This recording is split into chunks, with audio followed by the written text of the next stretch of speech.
to the whims of multinational companies or bullies in the White House. These communities deserve better, and a green steel in public ownership is the way to ensure these communities not only survive but thrive into the future. My Lords, it's with great joy that I commend my government for redeeming its promise to Scunthorpe. It's a place I know well. I do a lot of work in Grimsby, and without this, it will be another town left to die. I am sad but not surprised by the unrepentant Thatcherism expressed by Lord Hunt. The whole escapade of privatisation subordinated our national security and our national assets to profiteers. It has ended up under Chinese ownership or hostile power. We have to assert our absolute fundamental national interest in preserving the steel industry. I apologise to the House for not speaking more here.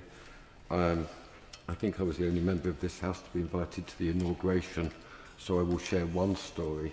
I was sitting in the White House and President Trump walked past with his entourage. He's entirely one-faced, by the way, he's always the same. And he was saying that his favourite word in the English language was tariff. I remember that. And that was a discussion in terms of putting industrialisation as the prime goal of US policy rather than the producers, rather than the consumers. And I was sitting with a group of his advisors, and I said, what's your favourite word? And one of them said, the United States of America. And I said, that's 4 words, 1 word. And they said, oh, America. Another one said family. They asked me my favourite word, and I said, nationalisation. I seek the opposite to you. I seek assurances that the steel industry will never, ever be put back into the hands of profiteers and hostile powers. I believe this is a hugely important moment for us, in that we can now develop what has been squandered over the last 50 years, which is our industrial strength and our industrial power. This is absolutely vital for our defence and our defence industry. It's not just, Lord Faulkner, my noble friend, it's not just the digital economy, and it's not just all of those things. We have to produce weapons now. We're engaged. This morning I received many phone calls from Ukraine saying, so it's true, you are engaged in an industrial strategy. But we are living, as the Prime Minister said, in a new era, and I urge the House to pay attention to the Prime Minister's words, an era based on national security and not merely the whims of the market. A new era based entirely the opposite to the era that you pioneered, not based on finance in the city, but based on the faraway towns and industry. I absolutely respected the noble Baroness Redfern's speech. It's going to be based on weapons production and not TV production. It's a very, very different world. And Easter is coming. It's Passover for me tonight, so I may have to leave a little early, but I certainly believe in the resurrection, and it should be in our thoughts. The resurrection of Scunthorpe. I believe it is said that the last will be first. If we can have an absolutely modern, productive steel power in Scunthorpe, it will be one of the most wonderful miracles that we could witness. I think that Port Talbot is absolutely necessary, and we have to also integrate it with titanium and with graphite. These are the modern materials of industrial top-end weapons production. Baroness Jones, I entirely agreed with you in what you just said there. But if Scunthorpe could become the European leader in steel production, then I believe that we will have a proper Labour government, a Labour government that actually puts Labour first, workers first, our national security first, our defence industry first. And I believe that today, if we could only hear that beautiful word, nationalisation, I think this will be a great day, a day to celebrate. My Lords, can I just associate myself with a comment around how wonderful it is that the staff have been able to open up on a Saturday to facilitate this very, very important debate. Of course, the government had to act quickly. Speed is of the essence here. But if that speed is of any use, it remains to be seen because there's many things going on now that the government will have to focus on and make very quick and decisive decisions. This bill would have been far better if there was a longer debate had, because as has been said many times in the Lordship's chamber, there is some very draconian powers about to be handed out, and how they're administered will send a message around the world about who we are as a place to do business. For me personally, I want to concentrate mainly on the effects that will happen to the community. The noble Baroness Ramsey, Baroness Brinton and Baroness Redfern very clearly highlighted the reverberations this will have on communities in Scunthorpe where the blast furnaces are. But I, as a Londoner, we have very little relationship with steel, but we do have some. Rainham Steel is a business that's out in Essex, very close to London, that's been a viable employer for years, exactly the kind of business that pushes our economy and provides employment, and they will suffer if this situation is not resolved in the correct way. Having said that, I have 3 questions for the Minister that I'd like to have answered. Again, as a Londoner, steel is not my specialisation, but communities are. I come from a community that struggles hugely with high levels of unemployment. And the idea that you'll whip away an entire community's employment makes this a social question as much as it's a financial question, as much as it is a strategic development question for our country. So how can British Steel survive under the current burdensome regulations, unrealistic net zero targets, especially those around importing materials from abroad rather than using coke from here? Yeah. And I want to be clear about the targets, the net zero targets. I'm not saying we shouldn't have them, but are they the correct targets? Are they targets that are driving our industries into the ground, making it uncompetitive to run a business in this country, or are they targets that are cleaning our environment?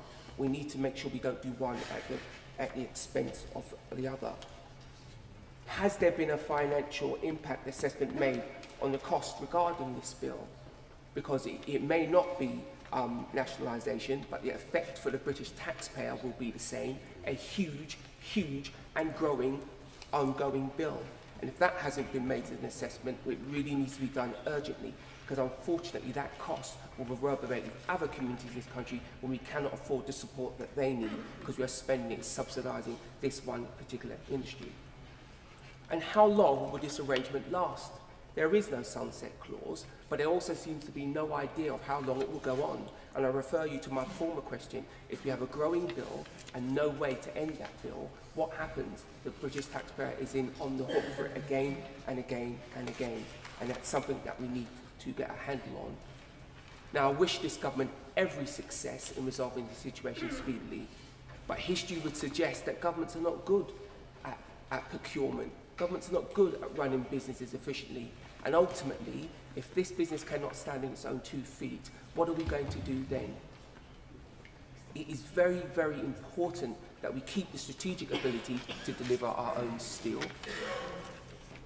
So what are the government going to do around making it work as a business?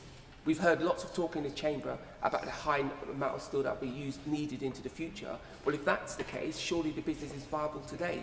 What work will the government do to make sure those orders come in, that this business works, to protect this community and to protect our strategic goings-on around the production of warships in particular? So I ask the Minister, can she answer these questions in a direct, simple way that people from my community and also communities across the country can understand? There's an awful lot of finger-pointing in the chamber this morning, and the people of Scunthorpe, whose jobs and livelihoods and families are at risk, they don't want to see finger-pointing, they want to see a resolution. My Lords, the Minister said that the government seeks to take control of blast furnaces at Scunthorpe without taking control of British Steel. It's really trying to avoid the words nationalisation and public ownership, but that is really where we are heading. British Steel's most recent accounts show falling turnover, increasing losses and negative net worth. It is bankrupt, and the compensation should be very little, if any. Steel is essential for civil and defence industries. In a world of trade wars, we need to be self-sufficient. We need permanent public ownership of the steel industry.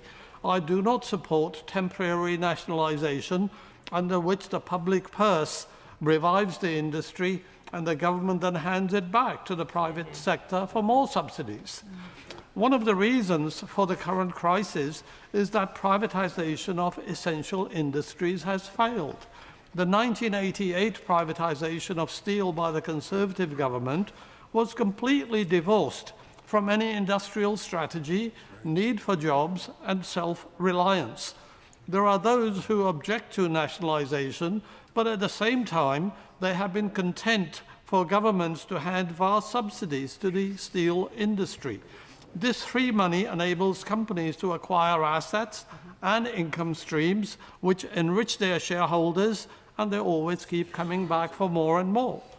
Steel making is in crisis because of the failure of other privatizations. Steel making relies upon extensive use of energy, but our energy costs are absolutely extortionate. For industrial electricity, British businesses pay the highest electricity price in the developed world. It is twice the EU average, 2.6 times the Korean cost, and 4 times that of the US, and even more compared to China. In the last 4 years, the UK's 20 biggest energy companies have made operating profits of £514 billion, and in doing so, they have destroyed steel and other industries. With the use of electric arc furnaces, UK steel would be even more expensive and uncompetitive. Some 34,000 gallons of water are used to produce 1 ton of steel, but water costs are extortionate too. No steel nationalisation or industrial strategy can succeed without control of the key costs. So can the Minister explain how the government will control profiteering associated with energy and water industries? Yesterday, the Prime Minister said that he will protect, I quote, he said, he will protect British jobs and British workers, and added, quote, jobs, investment, growth, our economic and national security are all on the line, unquote. Against this background, the people in Scotland and Wales really deserve a straight answer. Grangemouth, Scotland's only refinery, is set to close with the loss of thousands of jobs, but the government has not sought to bring it into public ownership. Why? The government did not prevent the closure of traditional steel making at Port Talbot in Wales. Tata could have accompanied its electric arc furnace with another plant making direct reduced iron, as suggested by trade unions. Again, the government did not support that strategy. Why not? The inevitable conclusion is that a London-based government protects jobs in England but does not really care about job losses and decline in Scotland and Wales. Can the Minister please explain why the government is willing to save Scunthorpe plant but not Grangemouth or Port Talbot? Can I say at the outset that I agree with the premise that the UK needs a flourishing domestic virgin steel industry to enable our industrial regeneration goals to be met. But may I also be allowed to express my deep personal regret that virgin steel will no longer made in Wales. My father started his career in Cardiff Steelworks at a time when Welsh steel, particularly that from Llanwern, was known to be the best in the world. But I also echo the deep concern that has been aired throughout this House in the way this has been handled and the potential enormous cost that may fall upon the taxpayer. I hope that the government will agree to a sunset clause, at least to enable them to take stock at some point in the future. From now, my thoughts go out to the steelworkers and their families during an undoubtedly stressful and anxious period. Now may not be the time for political posturing or indeed engaging in a baseless blame game, but the facts do speak clearly for themselves. My Lords, there are a number of issues that have directly caused this precarious situation that we now face. For the last few years, it's become increasingly apparent that Chinese companies have developed an insatiable agenda to close down all its competition in the steel market. The hostile actions of the parent company, coupled with some reckless decisions undertaken by this government, has engineered this predicament. the government's failure to tackle crippling energy prices and instead decide to hike national insurance have caused further, and might I add, unnecessary pressures on our already struggling industry. My Lords, if you require any further evidence of this government's short-sightedness, you just need to remember that it was the current Energy Secretary, Ed Miliband, who decided to block the planning application from last September from West Cumbrian Mining Limited to mine the coking coal necessary to make virgin steel. Now it must be imported at greater financial and environmental cost. Bluntly, this made no sense and caused some of our plants to become even less competitive. The Labour government's poor decision-making has helped engineer the steel crisis. This, my Lords, then begs the pertinent question. The government must have seen the writing on the wall, so why did it take them so long to act? When faced with a crisis, it is imperative that we act swiftly and decisively, just as the last Conservative government did with Port Talbot Steelworks.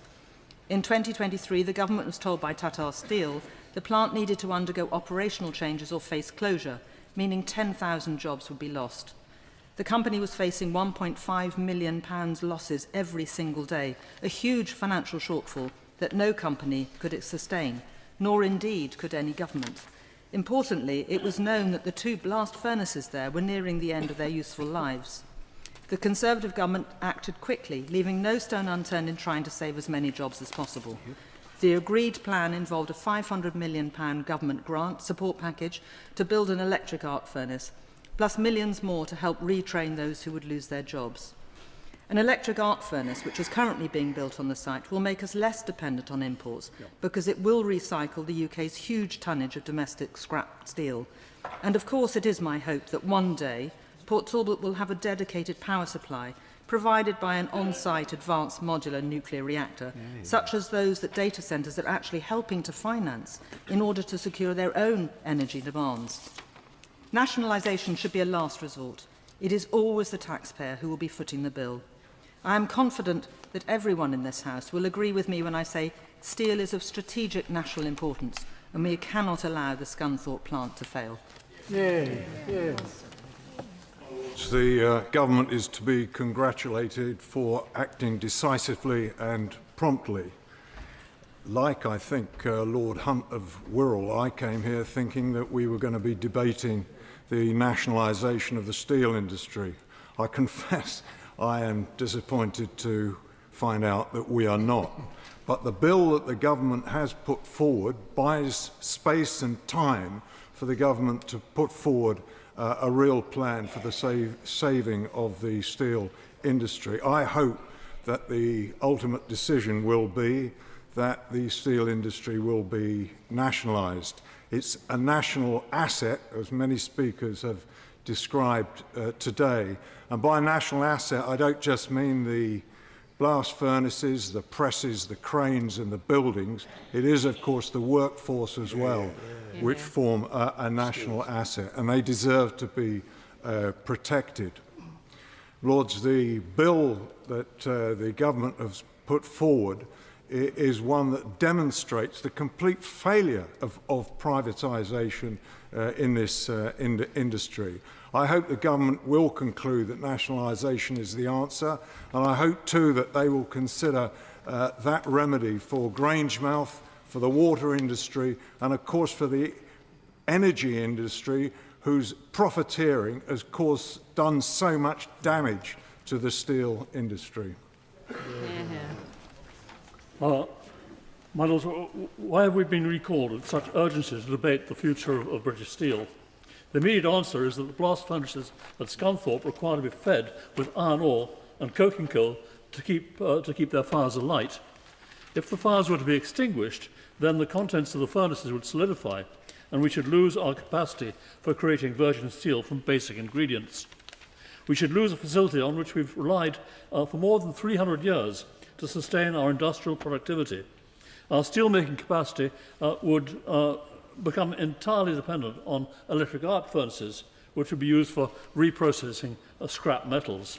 The Chinese owners of British Steel, who are Jinghe Corporation, have been impervious to the blandishments of the government, who have offered to pay for the ingredients that would feed the blast furnaces. From their point of view, it's simply uneconomic to produce steel in Britain. The problems of our steel industry were developing throughout the Conservatives' period in office, during which time the industry has been in foreign ownership and in financial crisis. The British Steel Corporation was privatised in 1988 by the Thatcher government, and it merged with the Dutch National Steel Company in 1999 to form the Chorus Group. This was taken over in 2007 by the Indian Tata Steel Corporation, and in 2016 Tata divested itself of its UK assets, which were acquired by Greybill Capital for the sum of £1, and it was sold to the Chinese Jingye Corporation in 2020. The writing has been on the wall long before the acquisition by Tata Steel. However, during the years of the Conservative administration, nothing was done to protect this strategic asset. The question that concerns us today is whether it is appropriate to take drastic and costly action to protect our native steel industry, and whether it is an industry that's worth saving. And I believe that the preservation of our native steel-making capacity is a national priority. Our long-term prosperity and our national security depend on our being self-reliant. And if we do not create a viable industry on the basis of the existing British Steel Corporation, then we should be hard put to re-establish a steel industry. An immediate issue is whether the two blast furnaces at Scunthorpe need to be kept alive. And the answer must be in the affirmative. They represent the only means by which we can produce high-grade steels that are required by our automotive and our aviation industries. And the preservation of the blast furnaces would be the first step in a protracted process of restructuring our steel industry, which would be beset by numerous difficulties. Blast furnaces require iron ore and coking coal that come from foreign sources. And Sweden is no longer the principal source of iron ore, which comes mainly from Russia, Brazil and Australia. And coking coal exports are dominated by Australia, the US, Canada, Russia and Mongolia, which together account for 90% of the world's exports. By the way, I must assert that Cumbrian coal, which has a high sulphur content, is inappropriate for producing coking coal. The preservation of our blast furnaces, I apologise, I lost myself. Ultimately, blast furnaces which depend on vulnerable supplies of materials and which produce large quantities of carbon dioxide must be replaced by other technologies which are yet to be fully developed. These might depend on hydrogen and on electrochemical processes, but in the meanwhile, some major reorientations will be required if we're to fully exploit the technology of electric arc furnaces. At present, Britain exports 80% of its scrap steel, making it the world's second largest exporter, and we are thereby stripping ourselves of a vital resource at a time of rising domestic demand. The scrap steel ought to be consigned to domestic arc furnaces. However, Britain has, as we've heard time and again, some of the world's costliest industrial electricity. The cost is 3 or 4 times greater than in the United States and significantly greater than in any of our European neighbours. And the costs of our electricity are due to in large measure, to the costs of our network, which is increasingly reliant on renewable sources of energy that are intermittent. Such costs will not be alleviated unless we resolve to generate a substantial proportion of our electricity from nuclear power. And the preservation of our steel industry, the preservation of our steel producing capacity will depend upon a long-term strategic plan with social direction from the government, as well as ample funds provided by the government. And this surely implies the nationalisation of the industry. And in the absence of such a strategy, we will become increasingly dependent on and subservient to other nations who will be both the owners of our industrial infrastructure and the providers of our strategic materials. My Lords, at this point in this vital debate, almost everything that can be said has been said, so I'm certainly not going to repeat everything. I just observed that, of course, there used to be steel making in London. Not so long ago, the last historic bell-making foundry closed, and you can still see the names of steel-producing companies as you look at bridges and various other means transport production. The transition to green production is going to be vital and requires the production of coking coal. It is a savage irony that the current owners have been reported as visiting Scunthorpe, as asking Scunthorpe workers, do they want to transfer to China to produce coal there? And I thought that was an interesting proposal, but not one that we would want to support. So what I would like to ask the government is, will they reconsider the decision not to support the Cumbrian mine, which can produce high-quality coking coal? I might have a disagreement with the previous speaker. And if that isn't going to be the source, what is going to be the source of coking coal that will be required to keep the Scunthorpe mine open during the transition period? My Lords, I had not intended to speak in this short debate, but I feel compelled to do so as a member of the Constitution Committee because the government has not answered all of the questions which the Constitution Committee in its report on fast-track legislation, constitutional implications and safeguards had set out ought to be answered when the House is being asked to approve fast-track legislation and when the normal processes of scrutiny are being truncated. In the explanatory notes, which in these circumstances become more important than usual, there are several questions, 14 in all. It's all right, my lords, I'm not going to do 14 questions, just 2. There are questions set out very specifically, and 2 of those questions have not been addressed, and I hope that the Minister will be able to address these specific questions when the summing up in the debate takes place. The first is, does the bill include a sunset clause? If not, why does the government judge that this inclusion is not appropriate? Well, the answer given in the explanatory notes is the bill does not include a sunset clause. Yep, that's obvious in the bill, but there's no explanation as to why there is no sunset clause. And secondly, the other question which has been omitted is, are mechanisms for effective post-legislative scrutiny and review in place? If not, why does the government judge that their inclusion is not appropriate? Again, the answer is that the government decided that such scrutiny and review were not needed, but there's no explanation as to why. It would assist the House if those questions could be answered before we are asked to make decisions. Yeah. My Lords, it's been an unanticipated pleasure to have a debate with you today.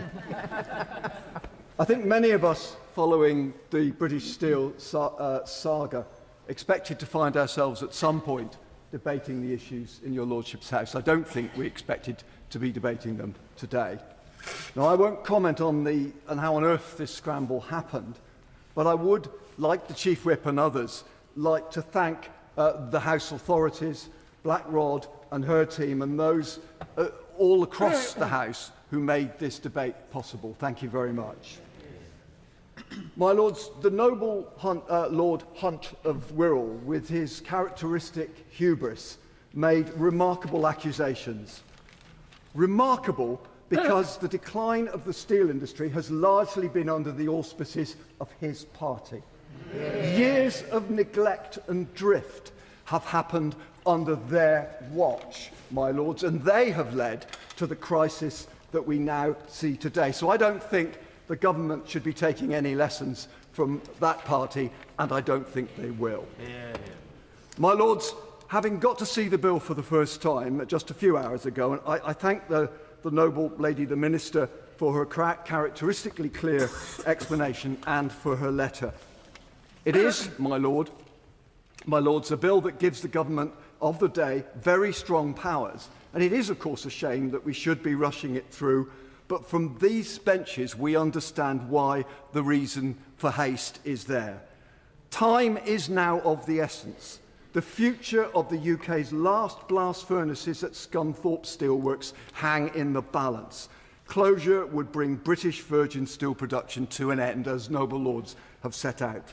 Now, as we've heard and as we've read, Scunthorpe's Chinese owners, Jingji, I learn I should pronounce them, Jingji, have turned down offers of help, and they declare the Lincolnshire plant as unviable. My lords, President Trump's tariffs seem to have been a final straw and exposed the remaining elements of the British steel industry to a harsh global reality. And perhaps those in the past who've spoken volubly and favourably on the merits of Trump too would now like to reflect on a global trading environment with higher tariffs than in living memory, and that's after the 90-day suspension. My lords, owning and running a steel business should be a long-term enterprise. It should be measured in decades, not months. Scunthorpe's owners since 1988 include the British-Dutch Chorus Partnership, the India-Tata conglomerate, then Greyball Capital, and finally Jingji. And for the latter, Scunthorpe has been a bit-part player in a global multinational with strong Chinese government links. Jingji obviously seems happy to walk away from the government's £500 million offer to keep Scunthorpe open, but steel is not a bit-part player for our industrial economy. If Britain is to have a green and a long-term industrial strategy, if it is to have a defence industrial strategy, it needs steel. So finally, after years of successive governments producing piecemeal temporary fixes, we actually reach the crux. It is now or never, and, my lords, nationalisation seems to be the only route to some sort of salvation. Steel has been there, of course, before, as my noble friend pointed out, but of late, nationalisation has been anathema. Perhaps we shouldn't be so squeamish, my lords. As my noble friend pointed out, the French, Irish, Danish and Norwegian governments own our wind farms. The Dutch state runs our trains, and the Chinese government, through PetroChina, owns part of Grangemouth, UK's oldest oil refinery. So no matter what the noble lady, the Minister, had to say, this bill looks like a paving bill for nationalisation. Yep. And given the sweeping powers within this bill, can the Minister tell your Lordship's House what additional powers it thinks it needs to grant itself the full ownership of this industry? Indeed, does it actually need any more powers than are currently within that bill? And given this is one part of the UK's remaining steel industry, how does Port Talbot fit into the picture? My lords, Clause 7 speaks to compensation. Now, there are government-backed finance in this. Can the Minister assure us that the measures taken today will not inadvertently increase the value of this business and therefore increase the necessary compensation that may be forthcoming from this government? Yeah. And finally, can the Minister tell your Lordship's House what will happen to the other Jingji steel businesses in the United Kingdom? My lords, we're still waiting for the government's so-called modern industrial strategy, but now, with steel in the balance and automotive on the edge, it is time for the government to get it out there and start working with industry to deliver it. And within that strategy, the future of our steel industry must have a place. We are clear that steel should be classified as a national strategic asset, backed by a comprehensive plan to ensure that more British steel is used in vital infrastructure projects, from defence to renewable energy. And I say to Lord Kerr, it's just because we abandoned aluminium, why should we abandon steel? My lords, however, within the industrial and steel, industrial and defence strategies, the government also needs to determine what sort of steel we actually need, what sort of steel we need to produce locally in order to deliver on our key strategic and security objectives. My lord, that requires a real analysis as to whether electric arc manufacture can actually produce the sorts of steel that we need. So can the Minister assure your Lordship's House that this analysis is a priority and will be published before any irrevocable steps are taken on the blast furnace? That begs the question, of course, on environmental impact and energy. Whatever the future looks like, it must still be executed within a long-term carbon strategy. We do not support going back on our environmental objectives. But I suggest that the route to achieving them might be a different route from the one that was envisaged a while ago. Second, my Lords, it is clear that certain key industries are massively hampered by energy costs. It is a big issue. It's a big issue that this government handed to that government. The price for energy has not materially increased since the Conservative Party relinquished control of the government. That is there on their watch, not on the watch of this government, but it is now on the watch of this government to do something about it. And that is what we will be looking to happen. My Lords, we also need to understand, as has been pointed out, how the UK will handle the issue of Chinese dumping of steel on our industry. With the US market gone, how will the government create a level competitive playing field? Can I ask that the Trade Remedies Authority accelerates its review of Chinese market? And so to another international issue. My Lords, the government is not at this stage taking the enterprise into full public ownership. So presumably it will be transferring money from a UK taxpayer to the plant ownership. Parts of Clause 2 and 5D give the necessary powers. This is a government that seeks to uphold the international rule of law, and there are commitments on subsidies arising from the UK's continued membership of the World Trade Organization. These are primarily set out in the Agreement on Subsidies and Countervailing Measures.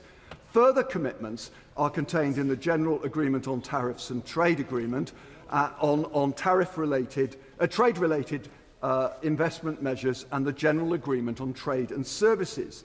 These are not new commitments, as their lordships know.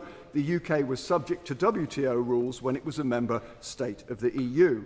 Furthermore, the UK-EU Trade and Cooperation Agreement contains a chapter on subsidies which is aimed at ensuring subsidies do not have a detrimental effect on trade and investment between the UK and the EU. The requirements of the TCA are incorporated into the UK's Subsidy Control Act, which has been enforced since the 4th of January 2023. Now, I think it's important for the Noble Lord the Minister to set out how, under its proposed activity, it will meet these international obligations. I want the government to succeed, but it should succeed within the rule of international law. More especially, at a time when we desperately need to have a closer trading relationship with the European Union, as set out by my noble friend, we want to know how will this bill, these actions, affect our relationship via the TCA obligations that we have made. My Lords, I had the pleasure of working on the Subsidy Control Bill, and it seems to be the core of this issue, yet somehow absent from any discussion of the bill.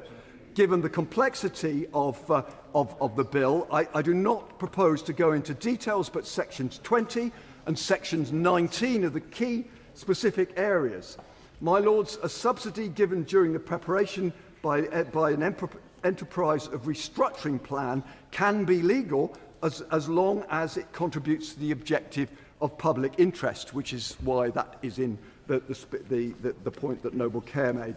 And I think that is what it is seeking to achieve. However, further on, there's a condition that the public authority giving the subsidy needs to be satisfied that the restructuring plan is credible, is based on realistic assumptions, and is prepared with a view to ensuring the return to long-term viability of the enterprise within a reasonable time period. Do we have such a plan, my Lords, and when will we get one?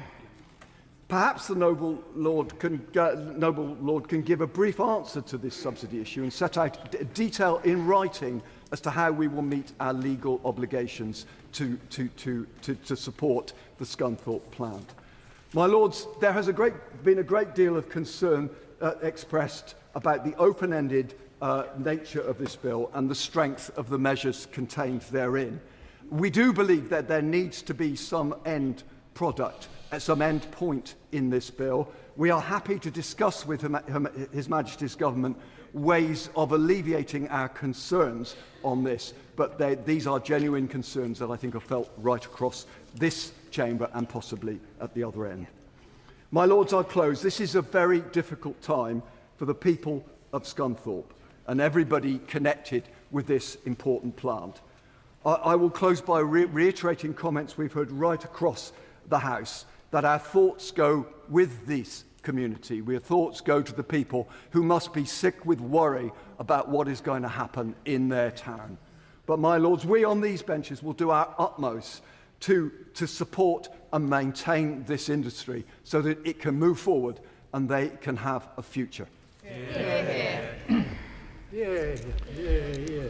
My Lords, can I begin by thanking all noble lords who have attended to contribute to this important debate today, and indeed repeat thanks to all the House authorities who have allowed this to happen.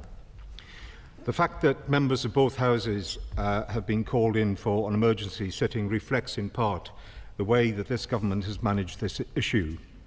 Reports released earlier this week clearly show that serious questions over the delivery of coking coal were left outstanding following talks with the CEOs of Jingjay and British Steel on Wednesday, and it was clear that they did not yield a deal. Indeed, British Steel released a statement on the 27th of March in which they said, and I quote, "The blast furnaces and steel-making operations at Scunthorpe are no longer financially sustainable." Given this, I want to ask the noble Baroness the Minister why the government appears to have had no plan in place to manage these developments, given that they should have been able to anticipate the need to intervene in order to keep the furnaces in operation. The actions taken by the government to secure the raw materials needed to keep the furnaces in operation are, of course, necessary, and this is the right course of action in the short term. But what this bill demonstrates is a complete and utter failure to act. This should never have been necessary in the first place. The mess we are in today is entirely of this government's making. If they had acted sooner, if they had negotiated better, then this entire debacle could have been avoided. My Lords, the Secretary of State in the other place said at the beginning of the second reading debate that the previous government did not have a deal in place with British Steel. However, on the 30th of April last year, British Steel was granted planning permission to build an electric arc furnace at its Scunthorpe plant and a further furnace at Teesside. This represented £1.25 billion of investment in modernising steel production. My Lords, the previous government were taking action to safeguard and improve Britain's steel industry. My Lords, as my noble friend Baroness Lang has said, the government believes that specific measures for post-legislative scrutiny and review were not needed for this bill. I'm afraid that this response is wholly inadequate. It cannot possibly be true that the government believes it unnecessary to include post-legislative scrutiny for a bill passed in one day, and for which noble lords had only had sight for 2 hours before our debate commenced. We understand the urgency required today, but that cannot come to the detriment of proper and effective scrutiny of these wide-ranging powers after the bill is passed. And to that end, my right honourable friend in the other place, the Shadow Secretary of State, tabled amendments to permit the Secretary of State to only be able to use the powers under Clause 2 for the period of 1 year, and to insert a sunset clause which would see the Act expire after either 1 year or 6 months after the issuing of a direction under Section 2. These amendments are crucial to ensure that the provisions in this bill are not open-ended powers. And I would urge the noble Baroness, the Minister, to consider placing reasonable time limits on this bill. My Lords, the experience of workers and communities affected by changes at Port Talbot demonstrates the importance of these decisions and how they are taken, to the thousands of people who are directly involved with the production of steel.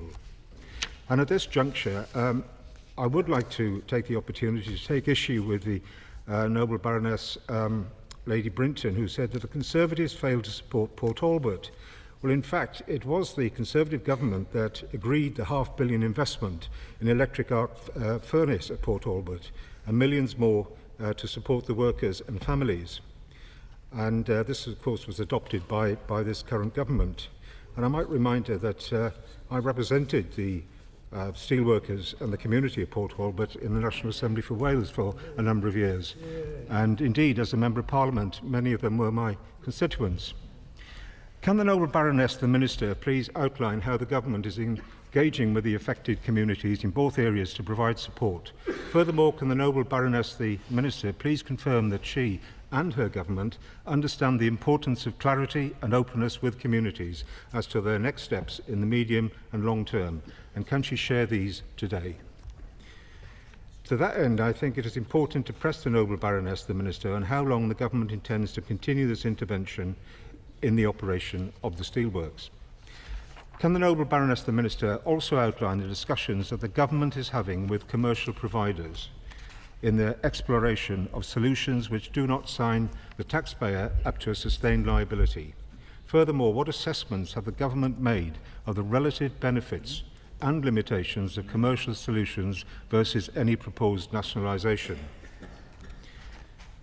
It is imperative to remember that the acquisition of an organisation also involves picking up the tab for how that organisation has been operating, and a full assessment of this needs to be performed as a matter of urgency if it has not already been completed. So can the Noble Baroness provide any information on the cost to maintain blast furnaces beyond the immediate short term? My Lords, it is vital that decisions we make in this matter are centred around supporting the national interest. It is important that the government makes its choices pragmatically and responsibly. Can I therefore ask the Noble Baroness, the Minister, what, if any, role has been played by trade unions in negotiations over the future of Scunthorpe Steelworks? Can the Noble Baroness, the Minister, assure the House that the government's next steps will be determined by the national interest and not by the unions? The events this week have affected the relationship between the UK and China, and I'm aware that the Chinese government was yesterday actively attempting to transfer ownership of some raw materials to Jinji. Can the Noble Baroness, the Minister, provide any updates to the House on talks the government has held with the Chinese government on this issue? And in addition to that, I want to ask if these events have led the government to undertake a renewed assessment of the security and defence implications on our trading relations with China. And in closing, I think it is important to reiterate that what the government is proposing today is a very short-term, temporary measure which will not provide a stable solution to the problems we face. In the interests of the affected communities and, most importantly, the taxpayer, the government must take its next step sensibly, and we need to make sure that we do not see another panicked response like the one this weekend. And to that end, can the Noble Baroness, the Minister, please set out the next steps the government is taking to support the operations of the Scunthorpe Steelworks in the medium and long term beyond the intervention that is being discussed today?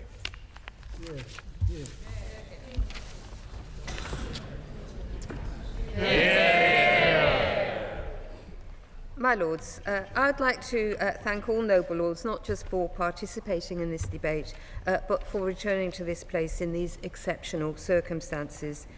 Before I respond to the comments that have been made, I want to reiterate the points made by the Prime Minister yesterday and by the Business Secretary in the other place today. The government always said from the outset of our negotiations with Jinji that we would keep every option on the table and that we would act in the national interest to protect British jobs.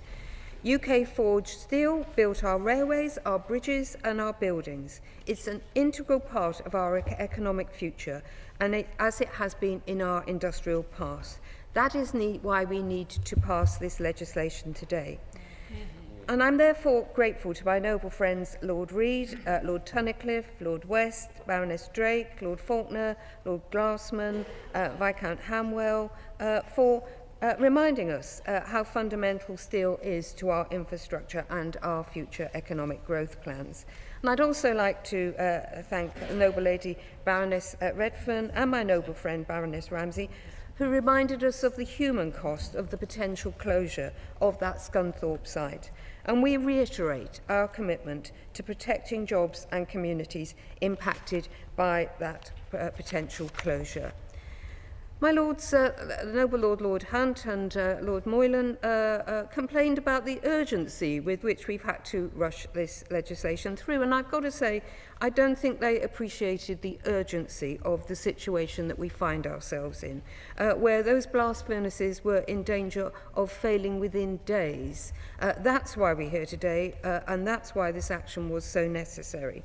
And like the Noble Lord Fox, I'm not really inclined to take lessons from the party opposite about, given their record over the previous 14 years.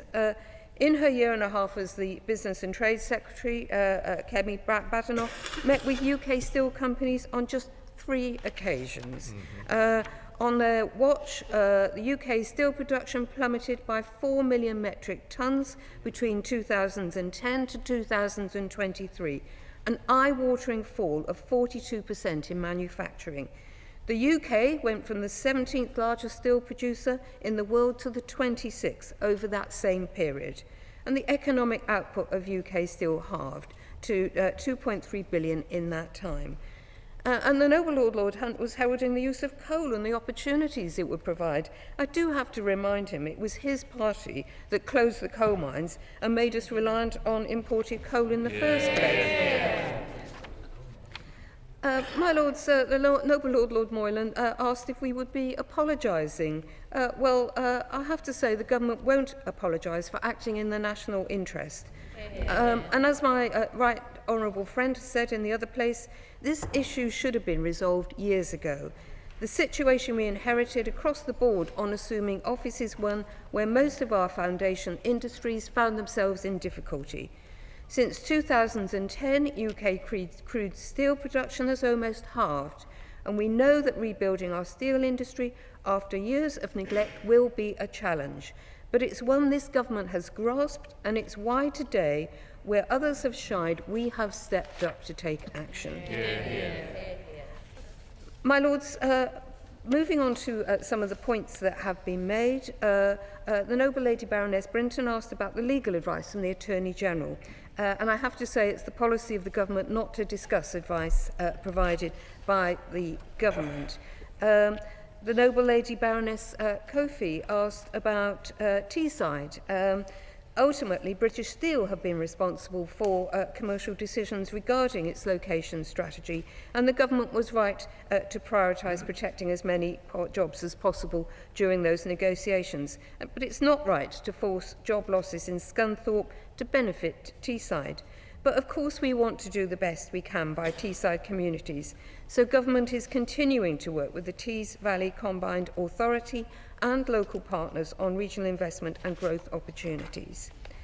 The Noble Lord Fox asked about international law and our obligations, and I can assure him that everything we do is in compliance with our international law obligations under WTO and the GATT framework and international law more generally. And I can reassure him that we're entirely satisfied that these short-term powers are within the terms of our international law obligations.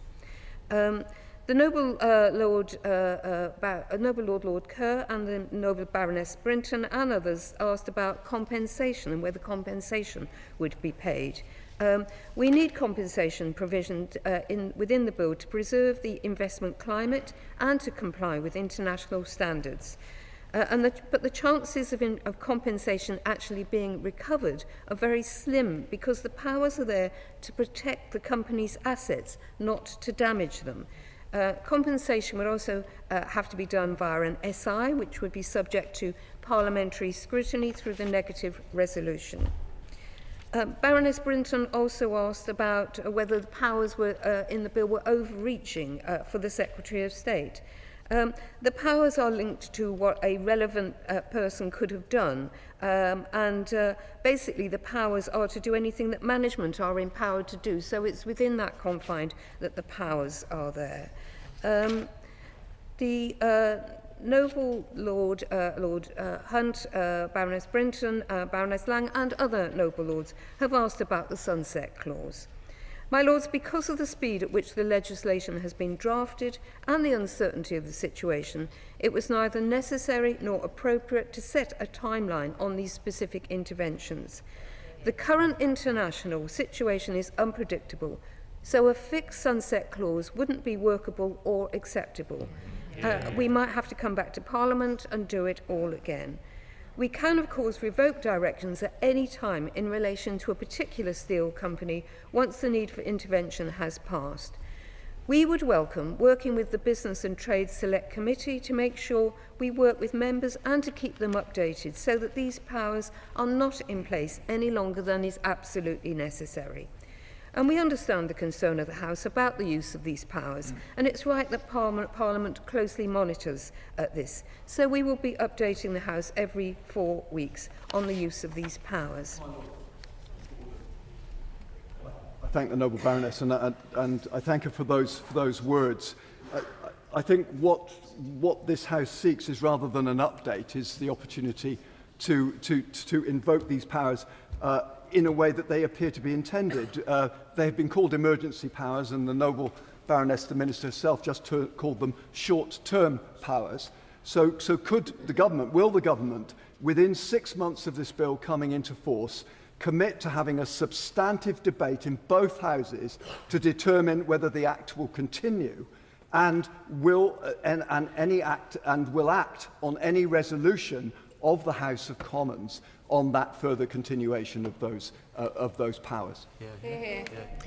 Well, my Lords, I've been here a number of occasions answering questions on the situation with steel already, and we will continue to engage as widely as we have done in the future and to make sure that Parliament is updated on these matters.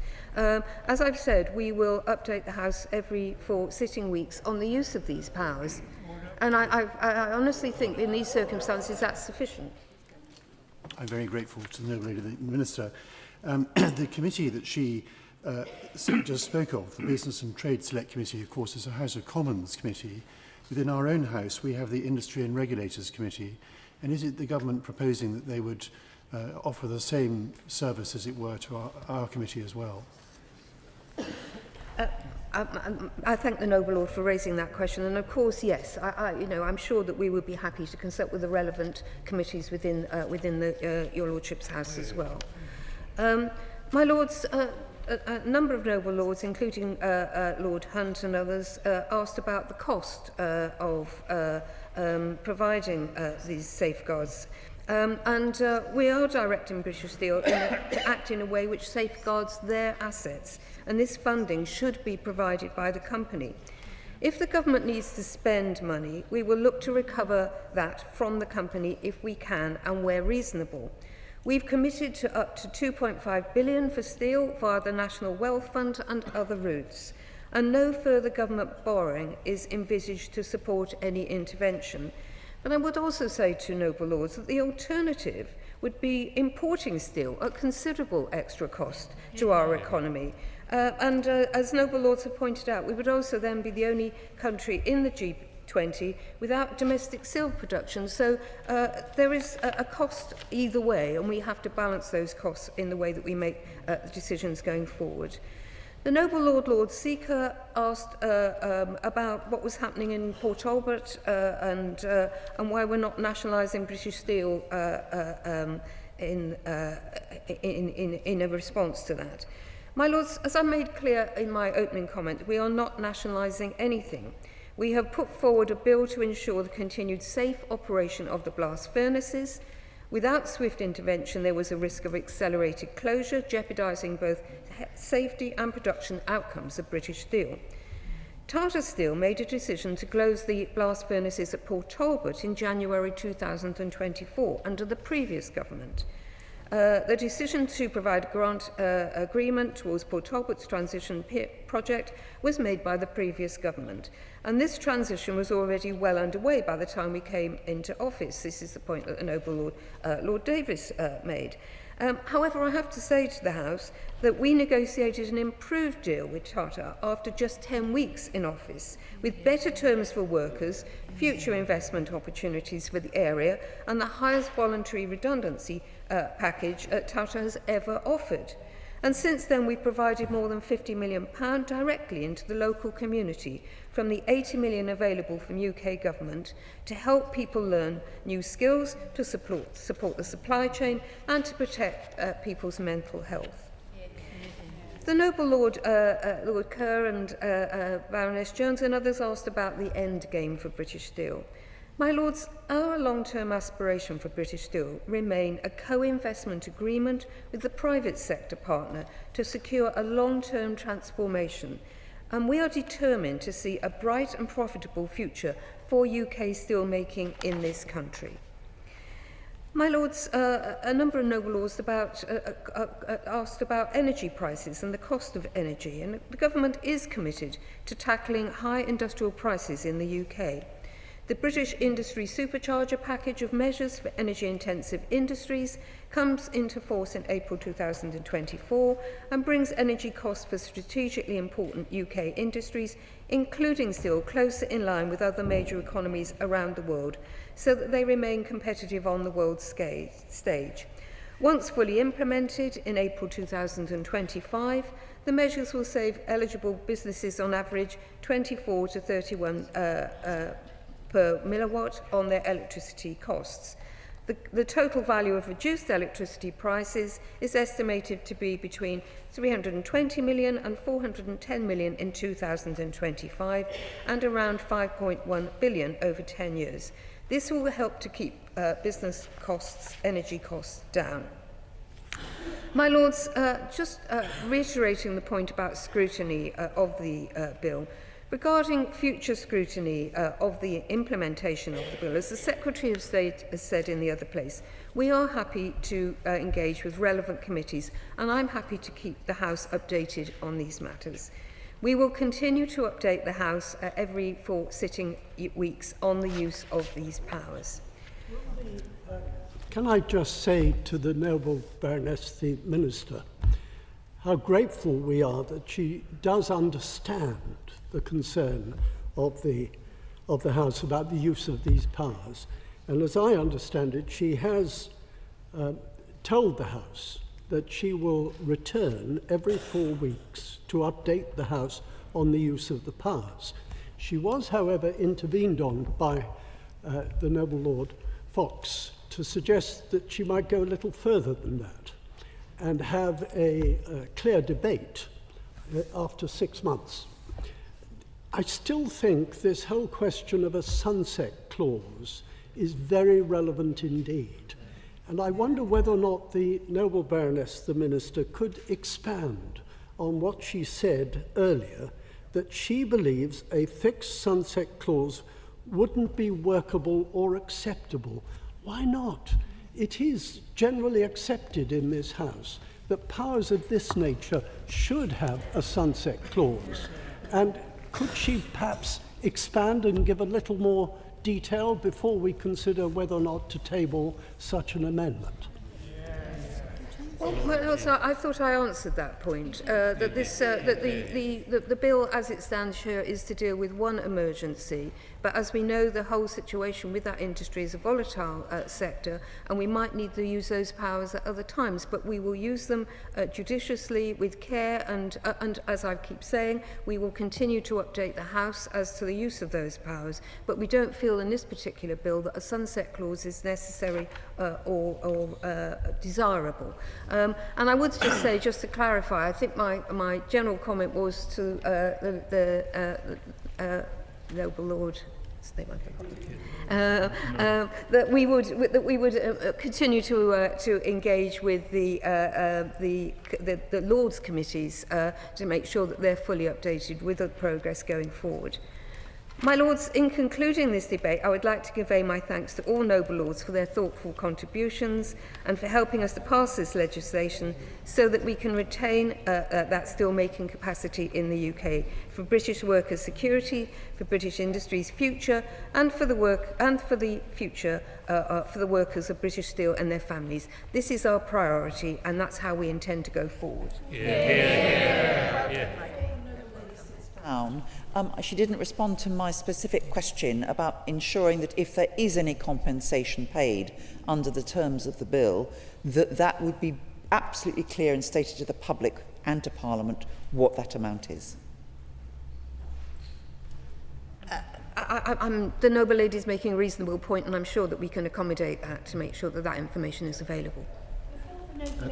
And before the noble lady, the Minister, sits down, could I just point out that I did ask her a number of questions, actually, which she has not answered. Perhaps if she could look at the record and write to me.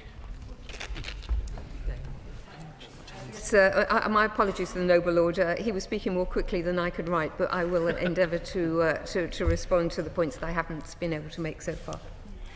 Before the noble lady sits down again, I did make a specific point about whether or not nationalisation was one of those options on the table under review.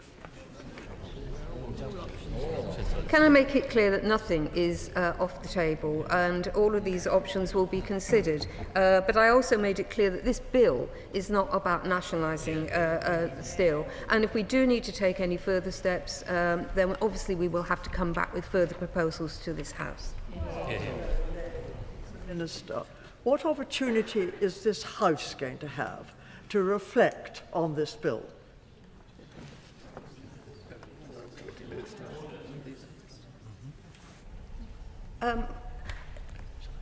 Obviously, we've had a full debate today, and as I've said, that we will come back and report progress regularly to the House, including to the relevant committees of the House. So there will be plenty of opportunities to measure the implementation of the bill as we go forward.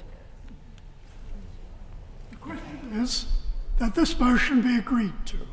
As many as are of that opinion will say content. The contrary not content. The contents have it.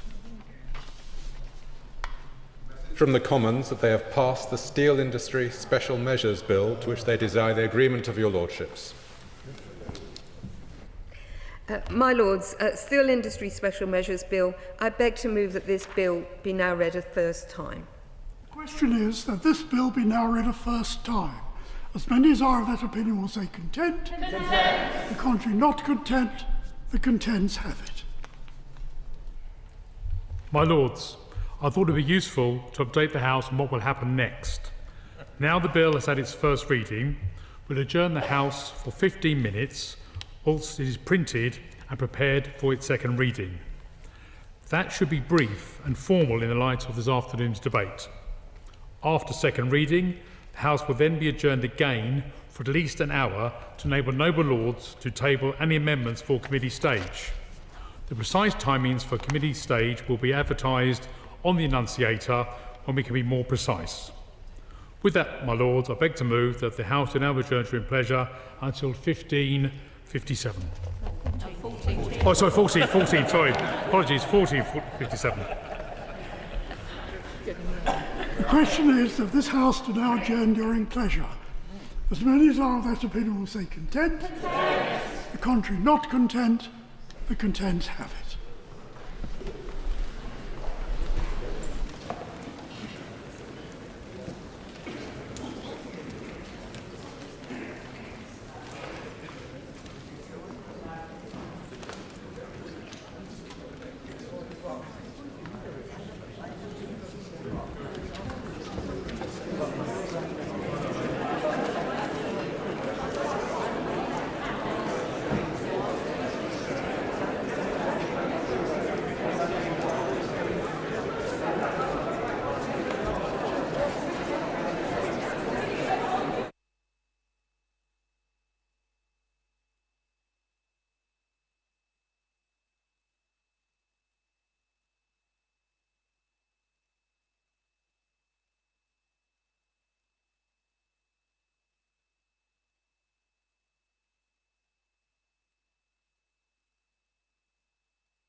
Second reading of the Steel Industry Special Measures Bill, Baroness Jones of Whitchurch.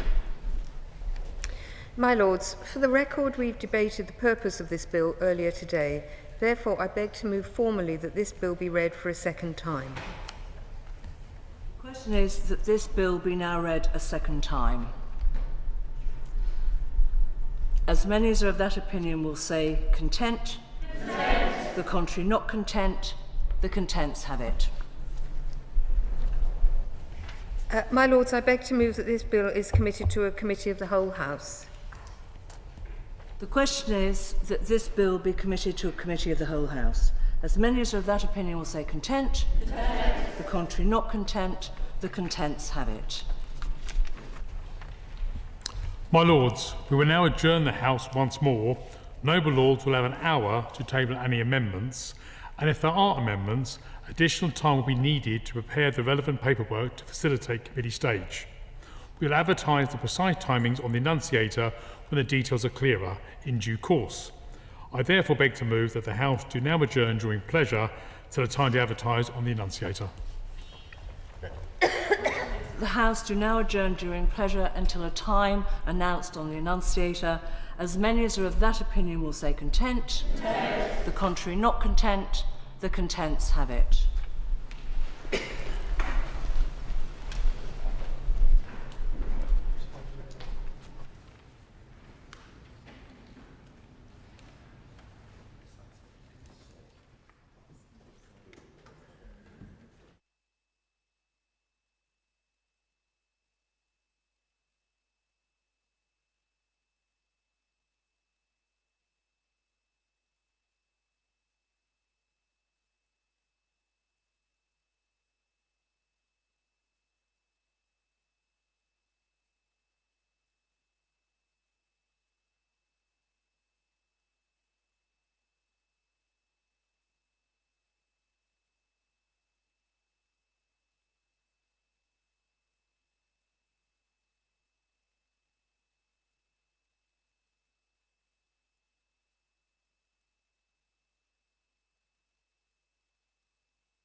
My Lords, House to be in committee on the Steel Industry Special Measures Bill, Baroness Jones of Whitchurch.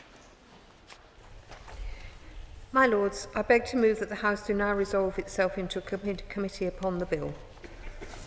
That the House do now resolve itself into a committee upon the bill, as many as are of that opinion will say content. Content. To the contrary, not content. The contents have it.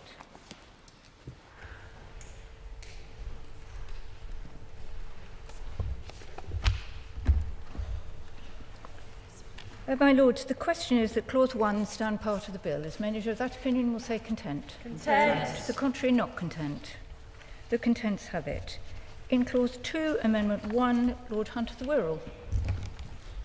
My Lords, as I was indicating earlier today, in this House we have a responsibility to ensure that legislation is not only properly scrutinised, not only properly debated, but also does not give unlimited powers to the executive without the checks and balances which are essential, which are largely portrayed through the work in depth of this House in particular. And my noble friend, the Right Hon. The Baroness Lang of Elderslie, reminded us that in its report, Fast-Track Legislation, Constitutional Implications and Safeguards, the Constitution Committee stated, and I quote, whenever possible sunset clauses should be incorporated into emergency legislation, particularly in relation to legislation that impacts upon civil liberties. And it said, continued, emergency legislation should automatically be subject to post-legislative review. So a number of us have had a chance to reflect, not only on the debate we've just had, but also on the words of the noble Baroness, the Minister, when in her closing speech she did say that she would regularly update the House every 4 weeks. Reflecting, though, on what the Constitution Committee had said, we don't believe that goes far enough, which is why my noble friend Lord Davies of Gower and I have in fact inserted this particular amendment to ensure that there is a sunset clause. And we look forward to hearing from the Minister as to whether or not she accepts the need for some check on the power of the executive. I think a number of noble lords did quote from the bill, which we've only seen today, of course, for the first time. And one quotation, particularly in section 3, was the unfortunate wording that the Secretary of State may do anything for the purpose of securing the continued and safe use of the specified assets. It is essential that that power is there available for the sake of the future of the Scunthorpe Steelworks, yes. But should it be there available in perpetuity? That is the key question that this chamber must now decide. Now, the fact that the government is saying that they may need to return to Parliament to extend these powers is not, as they seem to believe, an argument against a sunset clause. I believe, and I hope the House will agree with me, that it's imperative that emergency powers are subjected to constant oversight. And these amendments that we are proposing would simply allow Parliament to do its job. Emergency powers should never be allowed to become permanent by default. They have surely to be justified continually, not assumed indefinitely. Now, we do recall, as my noble friend pointed out, the coronavirus bill, That was a piece of emergency legislation containing a sunset clause. That was in recognition of the fact that the bill, which provided extraordinary powers, this was not power that should ever be delegated to the government indefinitely. So what we're now proposing has a strong precedent, and we would strongly encourage the government to adopt this. If these are emergency powers designed to allow the government to intervene in Scunthorpe Steelworks in the short term, why would the government resist a sunset clause?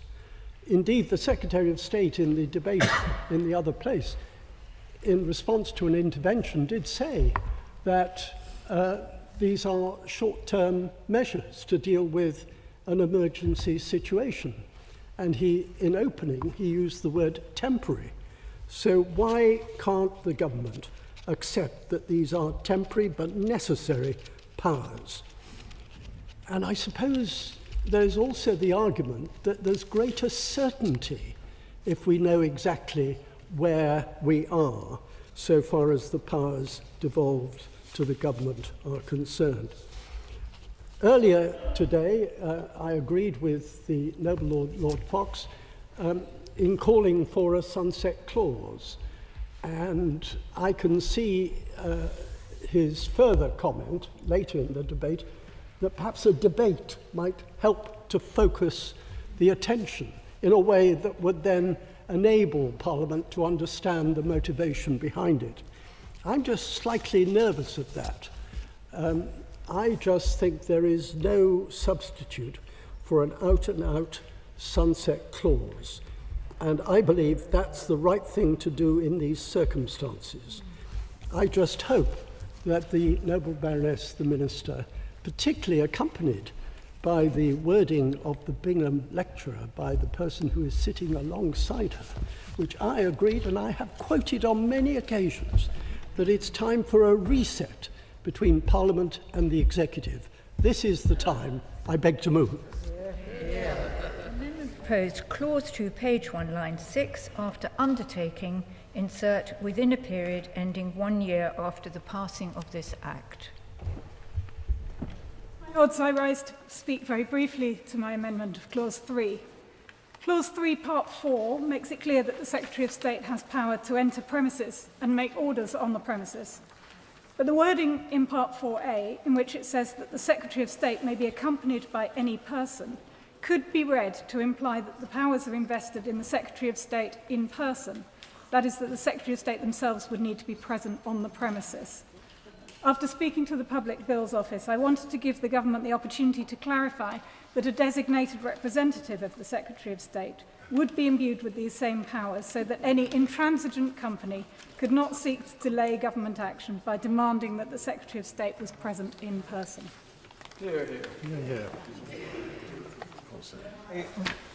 May I rise on the back of that very interesting amendment to take the brief opportunity to ask again the question I asked when we debated the bill earlier today, which relates to the same clause of the bill. Namely, when the bill says that the Secretary of State has the power to exercise force on entering premises, which force in practice would he intend to use? The bill gives him no power to direct chief constables. It would be practically and probably constitutionally improper for him to send civil servants around from his department to force entry into premises. There's no provision in the bill allowing him to seek a warrant which would result in bailiffs being able to enter the premises. I genuinely want to know how in practice would he exercise force? When I asked the question in this morning's debate, I don't believe I got a satisfactory answer, or indeed any real answer at all. And no doubt that now that the Minister has had the opportunity to discuss it with the Attorney-General sitting next to her, it may be possible she can answer during the course of this debate. My Lords, I speak to the amendment tabled in my name, and I'm very conscious of the extraordinary powers that are being granted to the Secretary of State today. Just briefly in response to some of the other the amendments that have been raised by the noble lady Baroness Freeman of Steventon. It's my understanding, having been in government, that anything in the name of the Secretary of State can be automatically delegated to a civil servant, but not goes beyond that. So it may be, as we see in a number actually of civil servants, and also that they have some of these powers already to go and entry, but only specified to particular acts of Parliament. This perhaps would give a wide-ranging element in that regard. I'm conscious, though, that one of the things that surprises me about this Act, clearly this is not the state for a Civil Contingencies Act, but the powers being given to the government, to the Secretary of State today, are really extraordinary. Extraordinary, going way beyond what happened with the Coronavirus Act back in 2020. Now, my inspiration for my amendment comes from that bill that was presented to Parliament when it was put forward that in order to have scrutiny, that there would be a report put forward by the Secretary of State, actually over several periods, not just a year, but to also to be able to have a debate on that report. And the reason why I think having a report matters, it will give a sense of bringing together how the powers have been used. Have they been used in the way that both houses anticipated they would be used? It may even extend to the provision of what sort of finances have been undertaken or distributed in regard to the regulations we've yet to see. But I think overall it's important that when we are giving these powers for basically one industry, I guess if we name the company, it would end up being a hybrid bill, so it's been avoided deliberately to make sure it covers the entire steel industry. But I think that we should be able to have regular discussions, not simply because this is the steel industry, but the scale of the powers that are being granted. So to that end, that is why I have literally lifted a little bit of adjusting, but what happened in the coronavirus bill. And frankly, for something that took over our country in such an unprecedented way, I would hope that the government would concede to think carefully about how it is going to report back to this House and how this House can be involved in the future.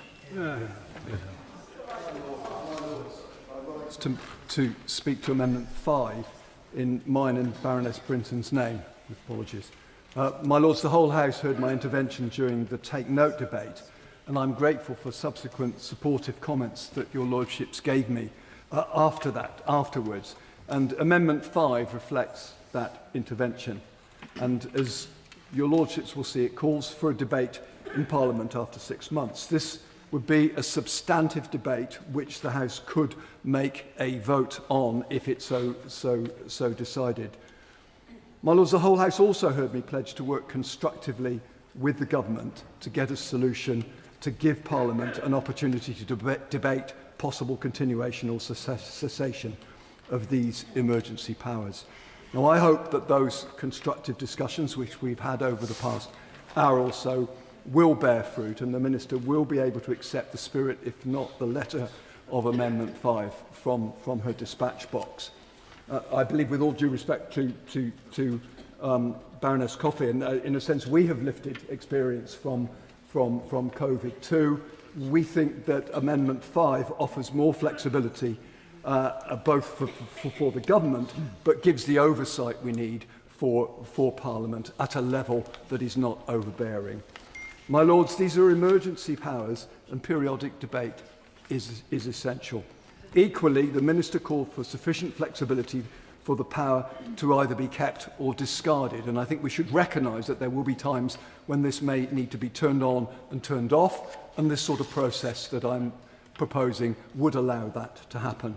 So our amendment provides for that flexibility, but also enhances somewhat parliamentary scrutiny, and I hope that the Minister is able to reassure your Lordship's House that she agrees with us. I could make a brief supplementary point on the points made by Lord Fox. For my part, I couldn't support a sunset clause of the sort proposed by the noble Lord Hunt, because that would cause these provisions to cease altogether after 12 months. And I think these provisions are necessary, albeit very draconian, as has been accepted. So for my part, I would have gone for a sort of a different option which combines a sunset provision with a debate of the sort that we used to have in the Prevention of Terrorism Temporary Provisions Acts year after year from 1989, where you would have a clause providing for the expiry of the provisions after a certain period, be it 6 or 12 months, subject to renewal by order subject to affirmative resolution. That would mean there would then be a debate in each house requiring approval for those provisions to continue. You would have a debate, but you would have the provision for expiry if the houses voted for that. That's not here, but I am reassured that Lord Fox thinks that his amendment could procure a debate, a vote, because I think that's the key to this, being these powers being so draconian as they are. My Lords, I entirely support this bill, and I'm only asking this question because I'm concerned as to exactly what it means. Because in clause 3, sub-clause 4A, the Secretary of State can enter using force if necessary. I just wonder how that's expected to work. Right, come on, right, come on, yes, come on. My Lords, I'm sure by now noble lords would be more than familiar with what the government is seeking to do in this legislation. It will allow us to take control of British Steel's blast furnaces, maintaining steel production and, by extension, protecting the company's 3,500 strong workforce. As such, I will turn swiftly to the amendments at hand. Noble lords across the House have raised a number of important issues relating to the parliamentary scrutiny of this bill. I want to reassure noble lords that this government takes very seriously these concerns. With regard to the amendment in the name of noble Lord Hunt of Wirral regarding the addition of a sunset clause to the bill, I'd like to reiterate what I said earlier, that because of the speed at which this legislation has been drafted and the uncertainty of the situation, it was neither necessary nor appropriate to set a time line on those specific interventions. And as noble lords are keenly aware, the current international situation is unpredictable, so a fixed sunset clause wouldn't be practical and would cause an unacceptable amount of uncertainty if a solution to the issue at hand became protracted. We might, in those circumstances, have to come back to Parliament and go over this whole process again. My Lords, we can revoke directions at any time in relation to a particular steel company once the need for intervention has passed. As I've said, we would welcome working with the Business and Trade Select Committee in the other place and relevant committees of your Lordship's House to make sure we work with your Lordships and members of the other place and keep them updated so that these powers are not in place any longer than is absolutely necessary. And I was clear in the debate earlier today that the government will provide an update to Parliament every 4 sitting weeks, as well as providing information to relevant select committees. I don't want to preempt discussions in the usual channels across both houses about the nature of these updates, but it's our intention that the first instance will be an oral statement. Subsequent updates will be made in an appropriate manner. What this means in practice will be subject to further discussion, but could, for example, be determined by the reality on the ground at that time. Given the interest in both the steel sector and the use of powers in this bill, I can confirm that my noble friend, the Chief Whip, will facilitate a fuller debate on the floor of the House on the operation of what will then be the Act. This will take place within 6 months, with exact details to be subject to further discussion in the usual channels. In addition, as stated in the Government's letter to all peers this morning, we intend to publish our steel strategy in the spring. We will continue other related work, such as on our modern industrial strategy, and of course update noble lords on that as well. All of these moments will allow scrutiny of the government's use of the powers in this bill and our wider efforts to support the vitally important steel industry. The noble Lord Hunt draws attention to clause 3.2 and his concern of the word that the Secretary of State can do anything. But I have to say to the noble lord, it needs to be read in conjunction with the rest of that sentence, which limits it to anything that a relevant person in relation to the undertaking could do. So it's only for a very specific purpose. I do hope that this commitment satisfies the concerns raised by the noble lords, Lord Fox and Baroness Coffey. My lords, I would also like to underline that a sunset clause would create further uncertainty for thousands of workers who need to know their jobs are secure on a long-term basis.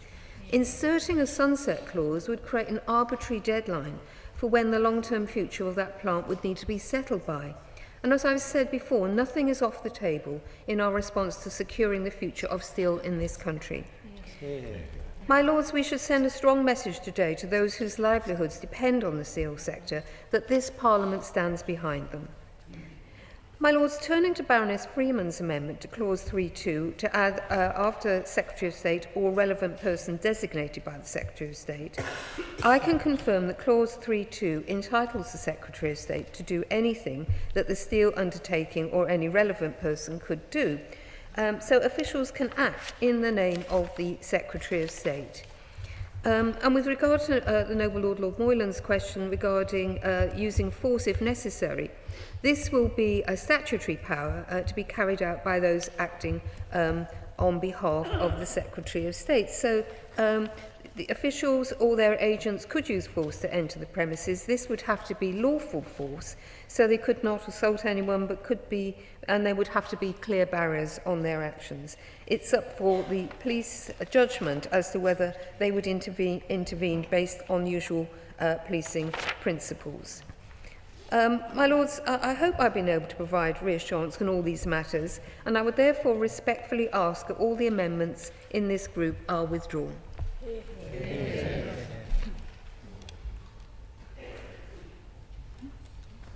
My lords, I join with the noble Baroness, the Minister, in wanting to send a strong message from Parliament to all those involved in the Scunthorpe Steelworks that we are solidly in support of them, and everything we do today is directed to that end. Turning to my amendment and the debate we've just had, I think Baroness Freeman made a very important point about civil servants being able to act in the name of the Secretary of State, and I think my noble friend Baroness Coffey confirmed that was the case. So at least we know where we are. I thank the noble Lord Fox very much indeed, because he and I have been working together on this as hard as we possibly can to find a way through, because we don't want to stop this action in its tracks, far from it. We just feel that Parliament, in particular the House of Lords, and the words of our Constitution Committee should not be disregarded. They have a right to stress the importance of sunset clauses. But I think, having heard this debate, I'm quite happy, following discussions through the usual channels, to indicate that I think that debate could be postponed until we know a little clearer where we are.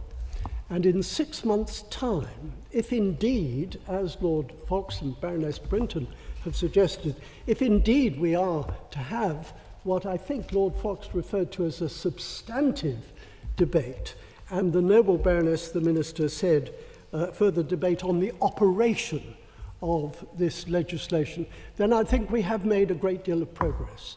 And the voice of this chamber has been heard, and I'm very pleased to have been able to speak in this debate. I just say to Lord Moylan that he and I still await the reply to the question he's posed, but no doubt the Baroness, the Minister, will write. Baroness Butler-Sloss, I don't think has had an answer to her point about force. I think that's something that we'll have to leave for another day. But it is a very important issue, because we shouldn't be giving powers in this Parliament to individuals to use force without clarifying exactly the circumstances in which they can be they can be used. So I think, all in all, we've reached a reasonable conclusion. And I'm very grateful to the noble Baroness, the Minister, for having listened so carefully and taken to heart the concerns of this chamber about the need for this legislation to have an end date, but we'll return to that in the debate we will have in October on, as Lord Fox says, on a substantive motion. And in the meantime, I beg leave to withdraw my amendment. Is it your Lordship's pleasure this amendment be withdrawn? The amendment is by leave withdrawn. The question is that Clause 2 stand part of the bill. As many of that opinion will say content. Content. To the contrary, not content. The contents have it. In Clause 3, Amendment 2, Baroness Freeman. Not moved? Not moved. The question is that Clause 3 stand part of the bill. As many of that opinion will say content. Content. To the contrary, not content. The contents have it. The question is that Clauses 4 to 9 stand part of the bill en bloc. As many as are of that opinion will say content. Content. To the contrary, not content. The contents have it. After Clause 9, Amendment 3, Lord Hunt, not moved. Amendment 4, Baroness Coffey, not moved. Amendment 5, Lord Fox. My Lords, first of all, I thank Lord Hunt for his kind words, which I hadn't really expected. But mostly I wanted to thank,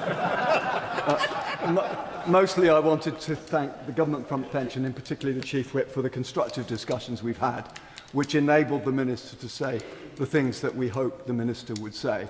I think the point here is we understand the need for flexibility, but we also understand the need for parliamentary scrutiny. And I hope between us, thanks to the flexibility and the scrutiny that we've been able to do over the last few hours, that we've got to that point. And on that basis, I beg leave to withdraw Amendment 5. Yeah.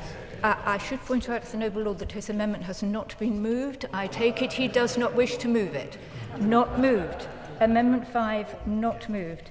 The question is that Clause 10 stand part of the bill. As many as that opinion will say content. Content. To the contrary, not content. The contents have it. The question is that this be the title of the bill. As many as that opinion will say content. Content. To the contrary, not content. The contents have it. My Lords, that concludes the committee's proceedings on the bill. The House will now resume.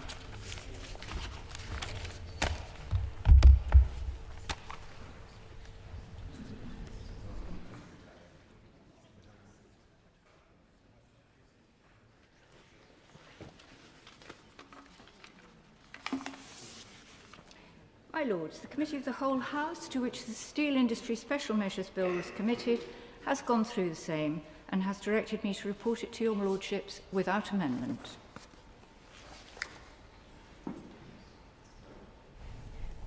My Lords, I beg to move that this report be now received. The question is that this report be now received. As many of that opinion will say content. Content. To the contrary, not content. The contents have it.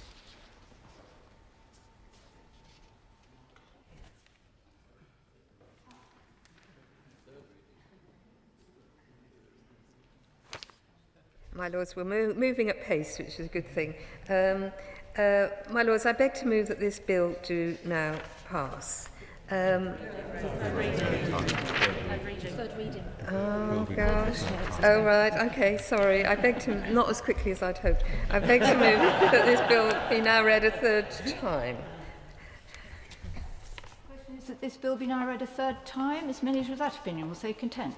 Content. To the contrary, not content. The contents have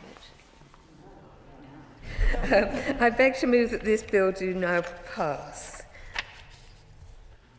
The question is that this bill do now pass. My Lords, I remain grateful to all noble lords who have contributed to this process, and particularly for those noble lords who tabled amendments and those who've spoken in today's debates. The passing of this legislation isn't just needed to protect British Steel and its 3,500 employees. It's needed to protect the future of the UK steel industry, to forge the steel that's needed in our railways, our homes and our critical infrastructure. This is what's at stake here, which is why I'm grateful to all those who supported the government in its action today. Our decision to protect UK steel making now and long into the future is absolutely essential. We know that events like this are exceptionally rare, but the government would never have requested a reconvening of Parliament were it not absolutely necessary. The emergency legislation introduced to this House means the government will now be able to order the iron ore, coal and other raw materials needed to keep the blast furnaces at Scunthorpe running. I'm grateful to everyone who's played a part in getting this legislation over the line. This includes my noble friends, noble lords in this place, officials at the Department for Business and Trade, those in departments across governments who've worked on the bill, as well as the staff here on the estate, called in at incredibly short notice. It's thanks to all those efforts that we can protect UK steel making in this country and for years to come. I beg to move.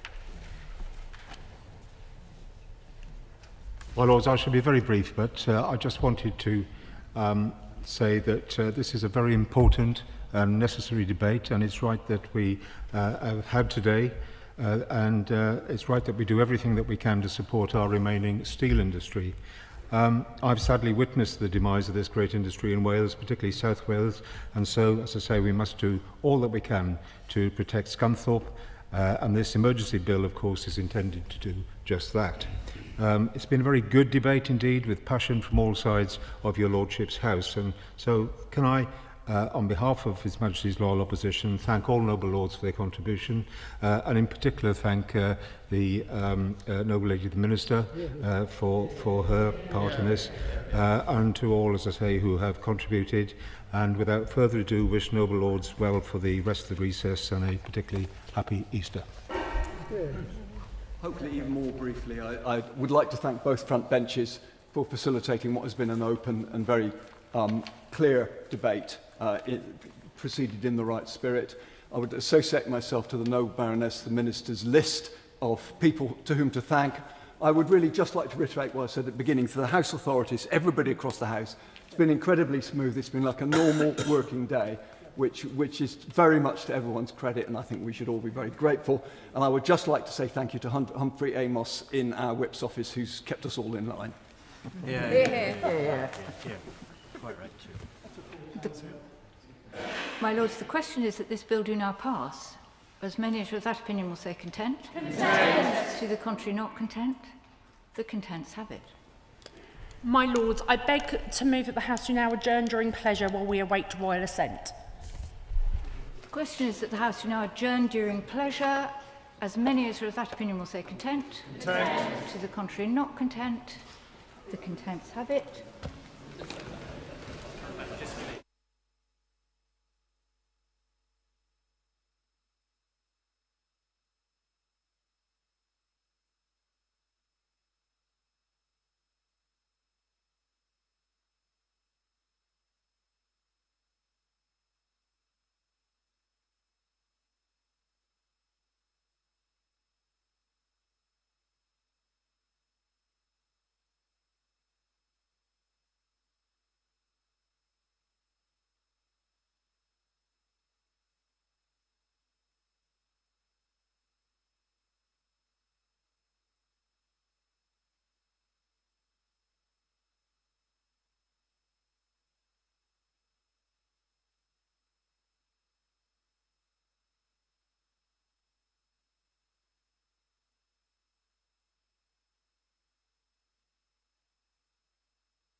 My Lords, I have to notify the House, in accordance with the Royal Assent Act 1967, that His Majesty the King has signified his royal assent to the following Act: Steel Industry Special Measures Act.